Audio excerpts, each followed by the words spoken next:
Here's what climate scientists have been warning us about for decades, and it's happening right now across Europe in the most devastating way possible. Europe is literally burning under an unprecedented heat wave that's pushing thermometers to a staggering 43 degrees Celsius, 109.4 degrees Fahrenheit, while catastrophic wildfires tear through communities and force thousands to abandon their homes. This isn't just another summer heat spell. This is climate change showing its teeth, and the consequences are more severe than many predicted. But here's where it gets particularly alarming. These aren't ordinary fires we're dealing with.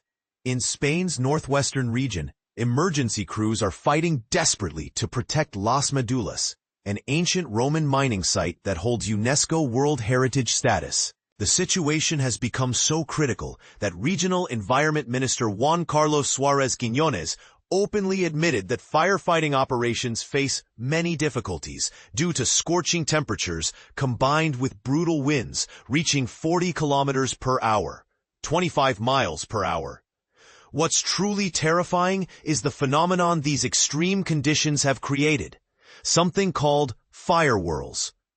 Picture this. When temperatures soar around 40 degrees Celsius, 104 degrees Fahrenheit, in narrow, confined valleys, and then these superheated conditions suddenly encounter more open, oxygen-rich areas, the fire literally begins to spiral and twist like a tornado. It's nature's way of showing us just how far we've pushed the climate beyond normal limits. The human cost is already mounting. 4 individuals, including 2 brave firefighters, have sustained injuries while battling these infernos. More heartbreaking still, approximately 700 residents remain displaced from their homes, with authorities refusing to allow returns until absolute safety can be guaranteed. And honestly, who can blame them? And this is the part most people miss, the cultural and historical devastation we're witnessing. The damage assessment to Las Medulas, famous for its striking red landscape created by ancient Roman gold mining operations, won't even be possible until the flames are completely extinguished. We're potentially watching centuries of irreplaceable history disappear in real time.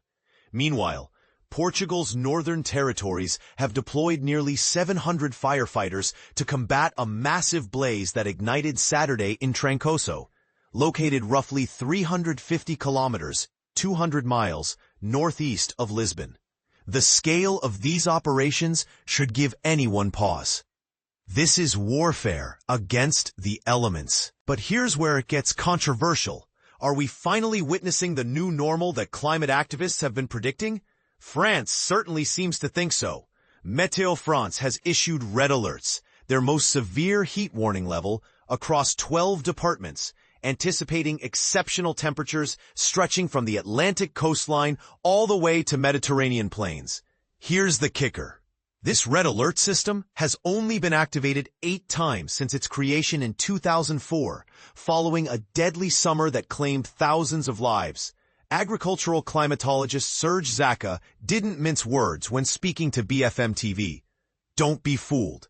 This isn't normal. It's summer. It's not normal. It's a nightmare. Strong words, but are they accurate? Or is this the kind of alarmist language that skeptics argue undermines credible climate discussion? The numbers certainly paint a grim picture across the continent. Bulgaria is bracing for temperatures exceeding 40 C temperatures, 104 degrees Fahrenheit, with maximum fire danger protocols activated nationwide. Alexander Jartov, who heads Bulgaria's National Fire Safety Unit, reports nearly 200 fires have been documented. While most have been contained and extinguished, he describes the overall situation as very challenging, which might be the understatement of the year. Hungary just shattered a temperature record that stood for 77 years, hitting 39.9 degrees Celsius, 104 Fahrenheit in the southeastern region, obliterating the previous record set in 1948. Budapest itself reached a city record 38.7 degrees Celsius, 101.6 degrees Fahrenheit. When you're breaking records that have stood since the aftermath of World War II, you know something fundamental has shifted. Albania's Ministry of Defense reports that firefighters and military personnel have managed to subdue most of the nearly 40 fires that erupted within a single 24-hour period, though more than a dozen remain active. These aren't isolated incidents. They're part of a coordinated assault by nature itself. Even Croatia hasn't escaped the chaos, with approximately 150 firefighters spending entire nights defending residential areas from blazes threatening the port city of Split. 3 major fires continue raging along the borders between Greece and Turkey, including one near Strumyani that reignited after 3 weeks of apparent dormancy. This raises uncomfortable questions. Are we equipped to handle fires that can literally come back from the dead? So here's the question that demands an honest answer. Is this the summer that finally convinces skeptics that climate change isn't some distant threat, but a present reality reshaping Europe before our eyes? Or will we continue treating these exceptional events as isolated incidents rather than symptoms of a larger crisis? What do you think? Are we witnessing the new European summer or just an unfortunate coincidence of extreme weather? The comment section awaits your perspective, and frankly, the debate has never been more urgent.